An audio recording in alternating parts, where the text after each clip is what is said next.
ವಚನ ಸಂಸ್ಕೃತಿ ಅನ್ನೋದು ಮೂಲತಃ ಒಂದು ಆಧ್ಯಾತ್ಮಿಕ ಚಳುವಳಿ ಆಗಿದ್ದರೂ ಅದು ಸಾಮಾಜಿಕ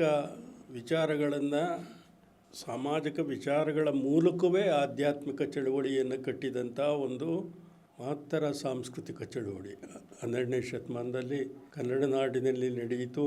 ಅದು ಲೋಕದಲ್ಲೆಲ್ಲ ಹಬ್ಲಿಲ್ಲ ಅಂತ ಜನ ಮಾತಾಡ್ಬೋದು, ಆದರೆ ಆವತ್ತಿನ ಮಟ್ಟಿಗೆ ಕರ್ನಾಟಕ ಮತ್ತು ಕನ್ನಡ ನಾಡೇ ಒಂದು ಲೋಕ, ವಚನಕಾರರ ಪಾಲಿಗೆ ಅದೇ ಒಂದು ಲೋಕ.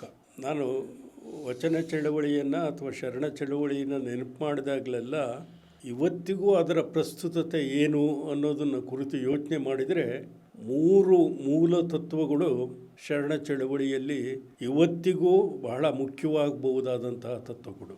ಒಂದು ಕಾಯಕ ತತ್ವ, ಇನ್ನೊಂದು ದಾಸೋಹ ಪರಿಕಲ್ಪನೆ, ಮತ್ತೊಂದು ಇಷ್ಟಲಿಂಗ ಪರಿಕಲ್ಪನೆ.